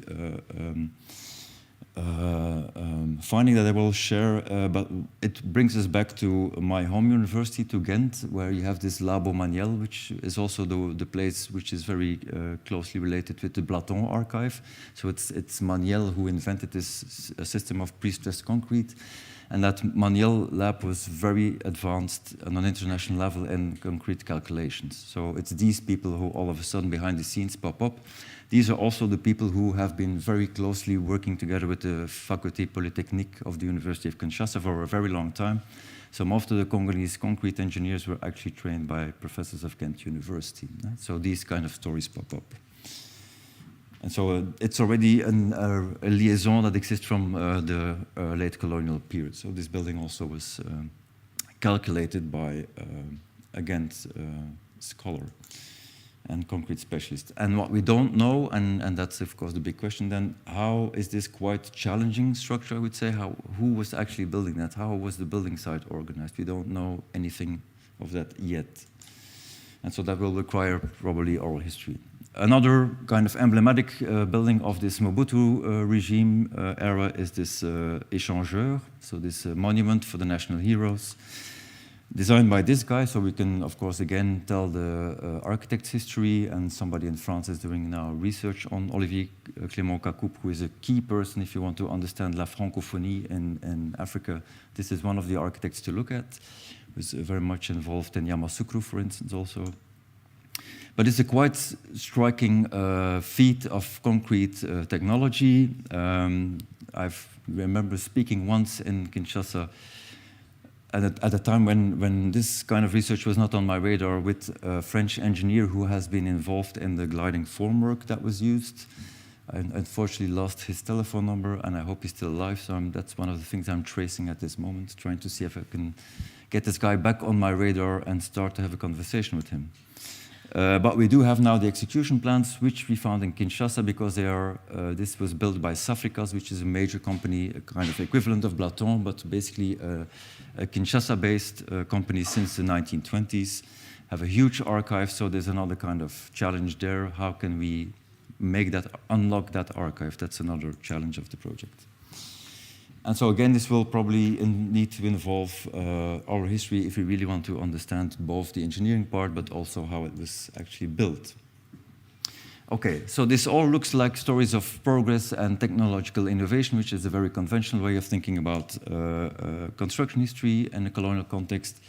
So Robbie basically completely unpacked the myth of this progress in his PhD. So if you want to hear more, I mean, link in on Monday. Because, I mean, it's also a story of risk, of experimentation, of disaster. So what you see here is the collapse of a major building in the 1950s, which created a huge rout in the press.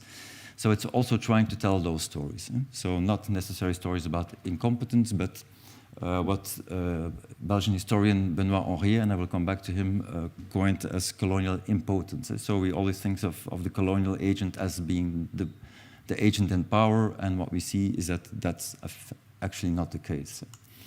So these builders were not in power, and building a building is a story of, it's a murky and a messy process, and that's also something that we want to tell. So these are not the most interesting images for me, which we have in the visual archive of the African Museum. I'm much more interested in these kinds of images, who then also invite to think about these sites as taskscapes, to use a term of Tim Ingold, where you really need to zoom in to start to see what happens. And the book I recently came across, because it was suggested by one of the postdocs in the EOS project as a read, is this Producing Non-Simultaneity. So it's this a book in which they make a plea to see the simultaneity of, on the one hand, technological innovation and progress in construction sites, which always go hand in hand with traditional methods.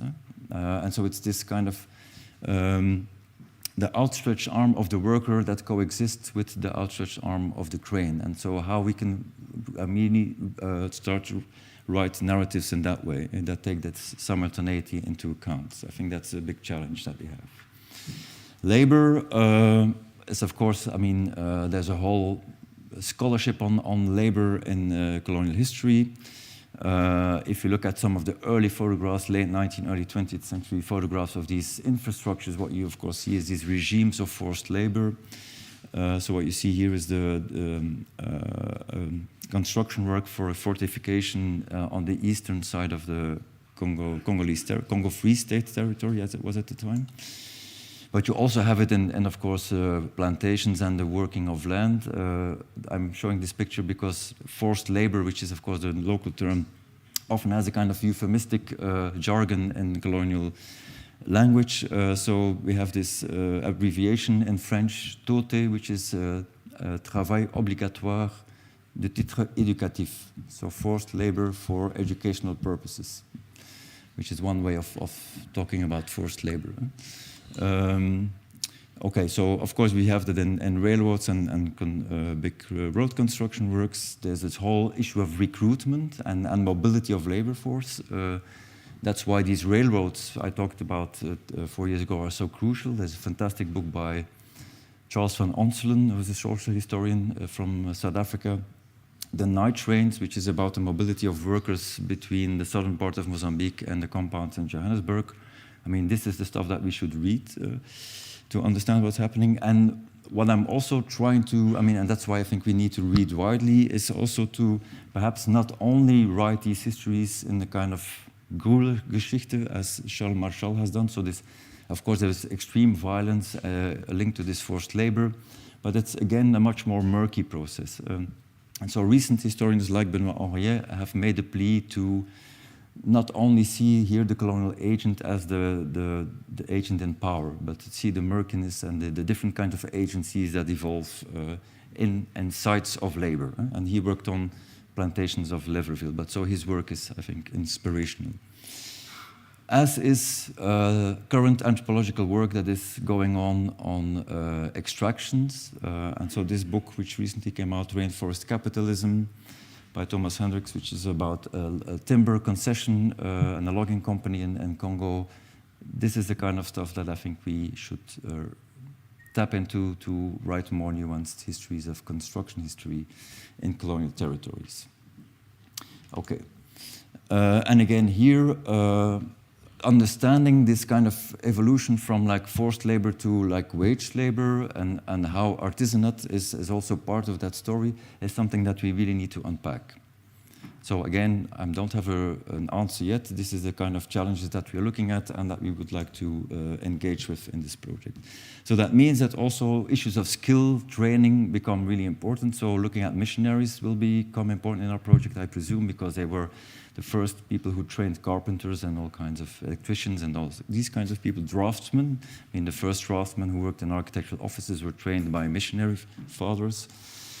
But also Palumbo, the guy who worked under the Mobutu regime, had his own office, the Bureau de Construction Scolaire, because he worked for UNESCO, so that also became a kind of training ground for Congolese draftsmen and architects later. And so one case, and I go quickly, because I have a lot of documents, so very often we don't have documentation. This is a case where I do have documentation, so it's a quite remarkable building of the 1950s, not in Congo, but in Burundi. And basically, it's a quite innovative, elegant piece of tropical modernist architecture, if you want. And if you look at the kind of construction site, we really have to look at this guy below, Engelhemus Super Saxo, fantastic name. I was able to interview him once. He was almost already blind when I visited him. He was a very, well-known builder. He was a missionary father, so he was a self-made man in a certain sense. Was quite creative when certain materials were not available on site, as you can see here, and worked with a team of 300 people. So what we can start to think here is a kind of narrative of building a complex together as a community and the way in the Christian condition. So you basically attach people to your goal by building together. So is the college something similar? Okay, we'll go a bit quickly, because what you have here is really this site as a kind of ground of emulation, so you learn from the master. And so gradually this site lasted 8 years. We have the correspondence between the architect, the commissioner, and Super Saxo. So we really can trace throughout these 8 years in a very detailed way how this construction site really worked, how some of these designs that the architect designed without really considering the local conditions of labor, how they were actually executed. And so you have really interesting discussions. I'm not going to go into detail. What is important for my story is that basically the White Fathers used this building site as a kind of campaign to recruit missionary fathers on the one hand, and that there was also, and this is from a report of the United Nations, who were very interested in this particular school because it was the first interracial secondary school in the region. So it was an educational experiment by the Jesuit fathers. But I also thought that it was a very interesting site to see how, and I'm going to quote it, it provides an example of the ability of Africans to acquire skills when given proper guidance. And of course, again, here we are confronted with the anonymity of the African worker. So while in propaganda, this African worker is being presented as a kind of new figure, he remains completely anonymous. So what we need to do, and have been able to do that, is to go on the ground and basically, again, do an oral history project and start to unpack these people. And in that sense, the work of Christine Wall is, for me, very inspiring. She has written this quite amazing text on some of these brutalist buildings on the London South Bank, where she, through oral history, discovers that for the Barbican building, for instance, the interaction of Sikh carpenters of the Sikh community in London were really crucial. So it's this kind of work that opens up a whole new set of questions. So who builds your architecture? Maybe I don't know about time. Let me check. Okay, so I'm going to wrap this a bit up. But so one of the things we're looking at is also self-building. So there's a PhD candidate who's looking at this Système Grévis, which is really an interesting kind of program of self-building housing in Lubumbashi, which is something that has not been picked up by architecture historians because the buildings in themselves are perhaps not the most interesting ones. So we all like this modernist architecture of the Oka. But perhaps we start to think that this Grévis building might be actually much more interesting as a kind of research topic, and so Igor Bloch is working on this for the moment. And so it's looking into these manuals for self-building. Okay, let me skip this. Material flows. So if you look at this photograph, of course, the question rises, where do these materials come from? Building with local materials, you have a number of things. Bricks. So one of the really interesting buildings we want to do in architecture history is this one. It's the first really, you could say, like modernist building, it's a kind of Art Deco building, 1929 in Lubumbashi, and it's made by local bricks, so the architect is very explicit about that. But where do these come from? Who made them? That's stuff that we don't know. And then building with imported elements. So this is a kind of good example, completely prefabricated, manufactured in Belgium, shipped to Congo, transported by the railroad, and ended up in Kinshasa. These kinds of experiments. In the archives, we have these kind of quite amazing photographs of what happens if then you prefabricate elements, and then how do you bring them to the site. Labor, again, comes to the fore. And if you look at this work of Kyle Moe, but also this book by Jane Hutton, what happens if you start to look at this building not as a piece of tropical modernist architecture like I did in my early research, but as an assemblage of materials and components. So what is the story there? I mean, it's we have little information for the moment, but I'm hoping to go back to the archive of the architect who's and basically start to understand much more of some of the photographs that I found when I did my research in the mid-1990s, but never carefully looked at and actually never thought of as being potential entry points for research. But so what you have here, and that's something that I learned from the architect, it was an Italian company who actually constructed it because it was a really challenging construction. Cement came from the cement factory of Lucala, which is a really important node of production to understand the changing of the skyline of Kinshasa in the 1950s. These rebars basically were all imported, so there are whole narratives about the complexity of getting that stuff on site. These plaques are made of local quartz, so where were the quarries? We don't know, so that's what we want to understand, because the whole of Kinshasa is full of this. And if you look at the metal components, there's a story to be told that brings us back via Chamébel, which is the company who did it, to Jean Prouvé's Maison Tropicale, because Chamébel actually bought some of the patents of Prouvé, because Prouvé was in financial dire situation. So it's linking these things. And if you think of Prouvé in Africa, I think we need to think of Prouvé in the components. So these bacs autoportants that you see, which is an invention of Prouvé, were massively used all over Africa, and especially also in Congo. Okay, so again here, stories about dark sides of material. That brings me to the last thing, debris. So again, let's look at these kinds of sites. It links with some of the stuff that Samia was talking about on toxicity. It's again linking to Anne Stoller's work on debris. I'm not going to elaborate here, but I think, and I'm very happy that Hannah is here. I think Hannah is doing amazing work in this field. So this Bad Earth is a text that I would advise everyone to read. So it's this notion of toxicity. Robbie has done some work on that with the cement factory, how it is a scar in the landscape, even though the cement factory still is working. And of course, if you talk with I mean, there's a whole artistic practice about this idea of the remnants and ruination of the colonial legacy. So Sami Balochi's work is, of course, important here. Started with this very famous series in 2007, and Sami is also in charge of the Biennale de Lubumbashi, and the last edition, which happened a couple of months ago, was on toxicity. So the theme is around.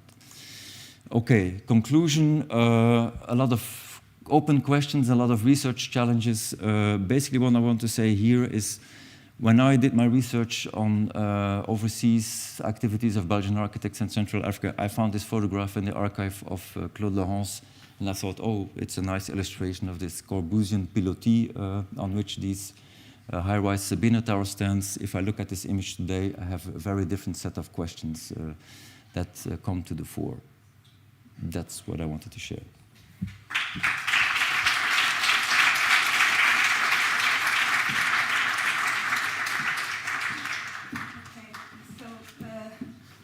Thank you very much.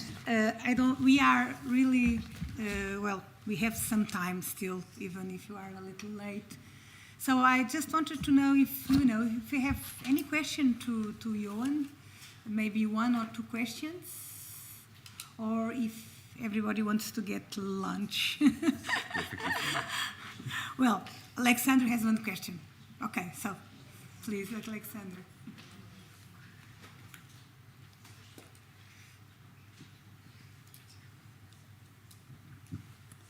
Thank you very much. I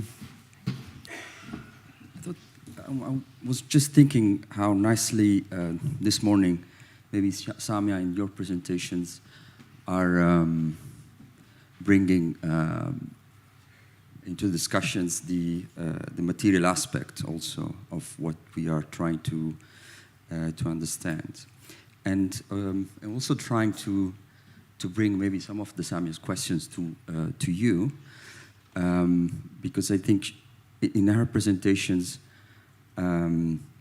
she was also implicitly or explicitly calling for state kind of acknowledgement of those experiments and crimes that were committed. And what I find interesting, using that lens also through your presentations, that your work on construction history, I think, can bring a very also interesting aspect of understanding, in this specific case, for example, how private companies were equally implicated. And therefore, what I was trying to ask to myself, also inspired to the visual material that you show us, in which it was also equally so evident, the failure and the disasters of this experiment, and how those companies were never made accountable, and still some of those companies are still operating and continuing. And I'm thinking this also in terms of how this historical research, it could be so relevant in also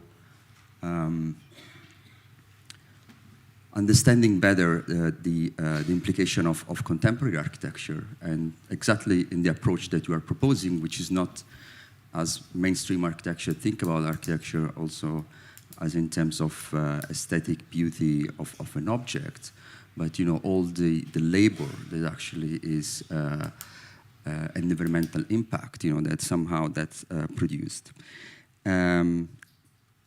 And again, maybe inspired by a little bit how the program was built for today, starting with the questions of toxicity of Samia, your presentations.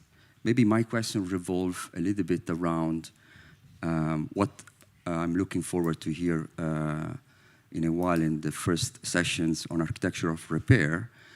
If looking this archive and understanding how this private company and the forced labor, all these dimensions can also open up an understanding of what needs to be done in terms of repair and reparations, and how an architecture of repair could actually look like.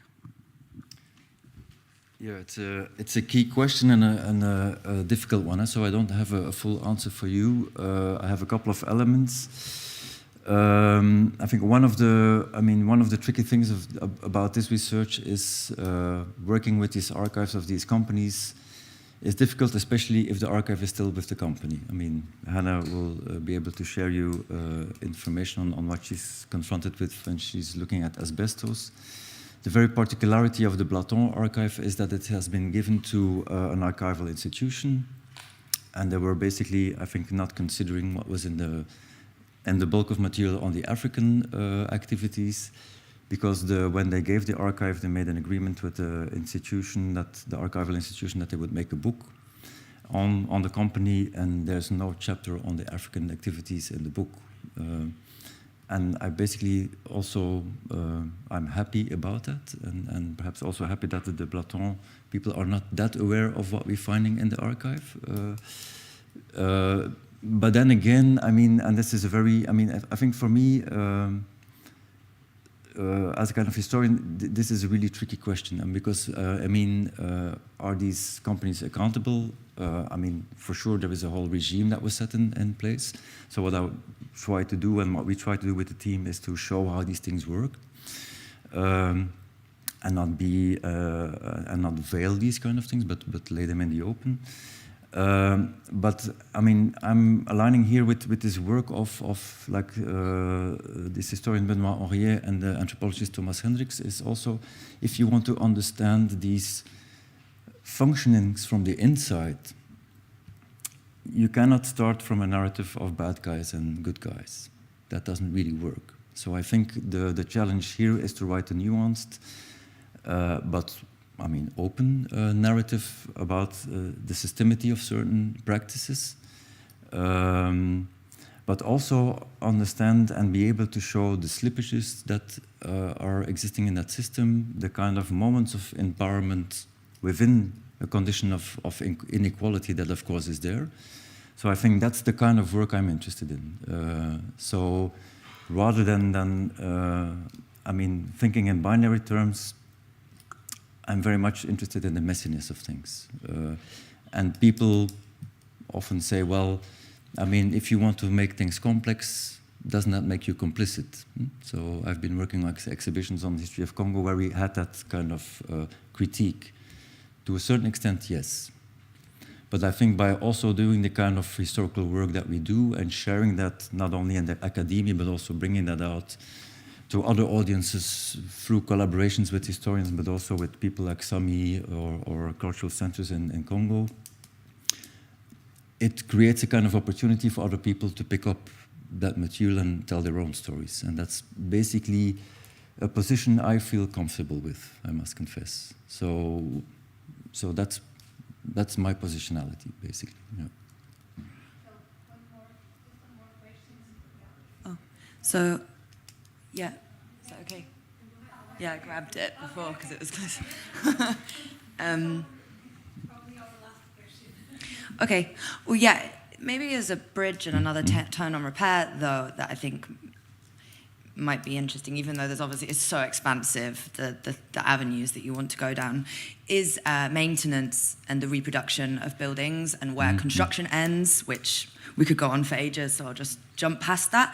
But also then that speaks a lot to gender divisions of labour, potentially, not that all building sites are as gender binary as the images that you've shown from across the world and throughout history. But like, I feel like maintenance both speaks to a colonial legacy and the heritage embodied through maintenance labours, perhaps, and also a gendered one as a kind of layering of that.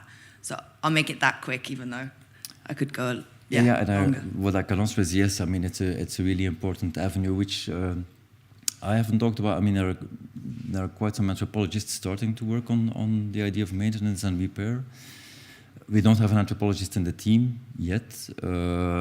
So, I mean, I've been working with, anthropologists like Wenzel Geisler, people like Philippe de Boek. So what I hope is that this kind of work also will resonate with them and that these kind of questions can also be picked up. I'm not sure that, I mean, our team has to do it. I mean, we have to be aware that that's an issue. But for the moment, it's, I mean, as you say, it's already such a vast thing. And I think the gendered question is a very important one. So, I mean, that's one of the images I basically browsed through very quickly. So we're working together with Donatien Diboué, who is a historian from the University of Lubumbashi, who is a specialist of the mining camps in Katanga. So, and the stories he has to tell about gender in these camps and the working is really amazing. So that's definitely something that is. And so the trajectory of one of the PhD candidates who's looking at the self-built program, it's very strange that this one photograph shows a female laborer, while we basically don't know if that was like a real practice or is it a kind of propaganda image. Or so these are the questions that trigger us. But maintenance, yes, sure. To be continued.